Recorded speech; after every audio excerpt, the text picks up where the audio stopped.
نحمده ونصلي ونسلم على رسوله الكريم اما بعد فاعوذ باللہ من الشیطان الرجیم بسم اللہ الرحمن الرحیم۔ میرے واجب الاحترام، اس سے پہلے والی ویڈیو کے اندر ہم نے قرآن مجید کے دو فائدے بیان کیے تھے۔ پہلا فائدہ بیان کیا تھا دنیا کے اندر رب کی عبادت کرنی ہے، اور دوسرا فائدہ بیان کیا تھا کہ والدین کے ساتھ احسان کرنا ہے۔ پھر احسان اور عدل کی تفصیل کو بتایا۔ اب اس ویڈیو کے اندر ہم والدین کے ساتھ نیکی کرنے کے بارے میں ایک حدیث آپ کو سنانا چاہتے ہیں۔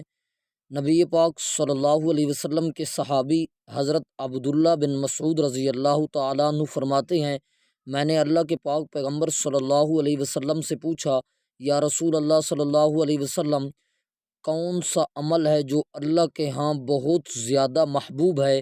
نبی پاک صلی اللہ علیہ وسلم نے فرمایا، الصلاۃ علی وقتہا، نماز پڑھنا اس کے وقت پر، یہ اللہ کو بڑا محبوب ہے۔ میں نے فرمایا، یا رسول اللہ صلی اللہ علیہ وسلم، اس کے بعد کون سا عمل اللہ کو محبوب ہے؟ تو نبی پاک صلی اللہ علیہ وسلم نے ارشاد فرمایا، بر الوالدین، والدین کے ساتھ حسن سلوک سے پیش آنا، اچھا برتاؤ کرنا، یہ اللہ کو بڑا محبوب عمل ہے۔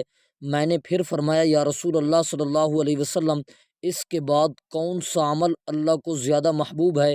اللہ کے پاک پیغمبر صلی اللہ علیہ وسلم نے ارشاد فرمایا، الجہاد فی سبیل اللہ، اللہ کے راستے میں جہاد کرنا اور اپنی جان کا نذرانہ اللہ کے راستے میں پیش کر دینا، یہ اللہ کی ذات کو بڑا محبوب عمل ہے۔